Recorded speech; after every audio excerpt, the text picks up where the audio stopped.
جہان دانش کے معزز ناظرین کو محمد عمر کا سلام عرض ہے۔ تو دوستو، ہماری مراد ہے اقبال کا تصور شاہین۔ اقبال کا شاہین کبھی پرواز سے تھک کر گنبد کے کسی خصر پہ بیٹھے تو اڑا دو۔ 9 نومبر اس عظیم الشان ہستی کی پیدائش پر کہ جن کے خواب کی تعبیر میں ہم نے آنکھ کھولی، مفکر پاکستان کے جزوی فلسفے نے ہماری زندگی کے راز بتائے۔ شاعر مشرق کی جزوی شاعری نے عالم اسلام کی رگوں میں نیا خون پیدا کیا۔ علامہ محمد اقبال، جن کی قلم کا مقصد مسلمانوں کا اقبال بلند کرنا تھا۔ خدایا آرزو میری یہی ہے، خدایا آرزو میری یہی ہے کہ میرا نور بصیرت عام کر دے۔ خواتین و حضرات، شاعری تو بہت سے لوگوں نے کی، کوئی فلسفہ عشق لکھ کر غالب بن گیا، تو کوئی طنز و مزاح کے تیر بکھیر کر اکبر الہ عبادی بن گیا، مگر کہاں سے لائیں وہ درد جو اقبال کے دل میں امت مسلمہ کے لیے تھا؟ کہاں سے لائیں وہ احساس جو اقبال کو نوجوانان اسلام کا تھا؟ کہاں سے لائیں وہ تصور شاہین جو مسلمانوں کے لیے قائدیت بن گیا؟ کہاں سے تو نے اے اقبال سیکھی ہے یہ درویشی؟ کہاں سے تو نے اے اقبال سیکھی ہے یہ درویشی کہ چرچا ہے بادشاہوں میں تیری بے نیازی کا؟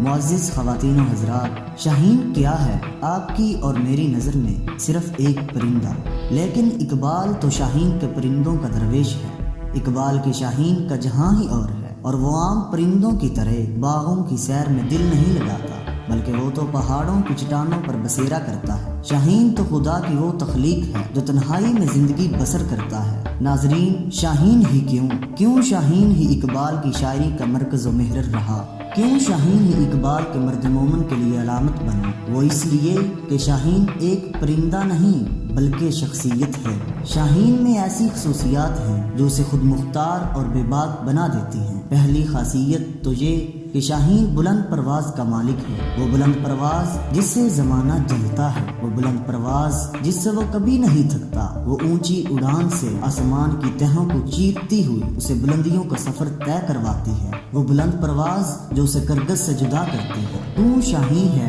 پرواز ہے کام تیرا، تو شاہی ہے، پرواز ہے کام تیرا، تیرے سامنے آسمان اور جنوں۔ دوسری خاصیت یہ کہ شاہین کبھی آشیانے کا محتاج نہیں بنا۔ وہ کبھی نشیمن کی فکر نہیں کرتا، وہ تو فی الوقت پسندی کی زندگی گزارتا ہے۔ عیش پسندی اور لذت تو اس کی فطرت میں ہی نہیں ہے۔ اس کی فطرت میں تو حرکت ہے، اور حرکت میں یقیناً برکت ہے۔ پرندوں کی دنیا کا درویش ہوں میں، پرندوں کی دنیا کا درویش ہوں میں، کہ شاہین بناتا نہیں آشیانہ۔ ایک خاصیت جو شاہین کو باقی سب سے منفرد کرتی ہے وہ یہ کہ شاہین حملہ کرتا ہے بھوک کے لیے نہیں یا شکار کے لالچ میں نہیں، بلکہ اس بات کا جواب تو اقبال نے واضح فرما دیا ہے۔ جھپٹنا پلٹنا، پلٹ کر جھپٹنا، لہو گرم رکھنے کا ہے ایک بہانہ۔ شاہین کبھی مردار کا گوشت نہیں کھاتا، چاہے اسے موت ہی کیوں نہ گھیرے ہوئے ہو۔ وہ کبھی دوسرے کا شکار نہیں کھاتا، اس کی غیرت گوارا ہی نہیں کرتی کہ کسی کے شکار کے بارے میں سوچے۔ وہ تو خود داری اور خود مختاری کی مثال ہے۔ پھرا فضاؤں میں کرگس اگرچہ شاہی باز، پھرا فضاؤں میں کرگس اگرچہ شاہی باز، شکار زندہ کی لذت سے بے نصیب رہا۔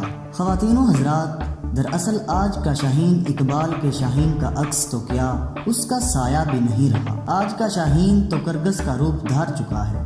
آج کا شاہین بڑے فخر سے مغرب کی تقلید کرتا ہے اور اس کی تہذیب کا جوتا بھی کھا لیتا ہے۔ آج کا شاہین ہی شاہین کے خون کا پیاسا ہے۔ اس کی خودداری ختم ہو چکی ہے، اس کی بلند پرواز تنزلی کا شکار ہو چکی ہے، اس کی تیز نگاہ بھی تنگ نظری میں مبتلا ہو چکی ہے۔ آج کا شاہین گرج بن کر امت مسلمہ کا خون نچوڑ رہا ہے، مگر غیرت شاہین تو ابدی نیند سو چکی ہے۔ کیا کہنے ڈاکٹر اقبال کے، شاہین کا جہاں آج کرگس کا جہاں ہے، ملتی ہوئی ملا سے مجاہد کی اذاں ہے، مانا کے ستاروں سے بھی آگے ہیں جہاں اور، شاہی ہے مگر طاقت پرواز کہاں ہے۔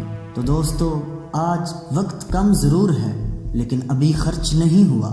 بہت کچھ بدل سکتا ہے، سدھرنے کو ابھی بہت کچھ باقی ہے۔ ضرورت ہے تو صرف جمعیت کی، ضرورت ہے تو صرف اتحاد کی، ضرورت ہے تو صرف شجر سے پیوستہ رہنے کی۔ تو اگر آج ہم اتحاد، تنظیم اور ایمان کو اپنی زندگی کا پھول بنا لیں تو دنیا کی کوئی بھی طاقت ہمیں ستاروں پہ کمر ڈالنے سے نہیں روک سکتی۔ بقول اقبال، ہر ایک مقام سے آگے مقام ہے تیرا، ہر ایک مقام سے آگے مقام ہے تیرا، حیا سوزے جگر کے سوا کچھ اور نہیں۔ تو دوستو، اگر آپ کو ہماری ویڈیو اچھی لگی ہو تو ہمارے چینل کو سبسکرائب کریں، لائک کریں، شیئر کریں اور کمنٹس میں اپنی رائے کا اظہار کریں۔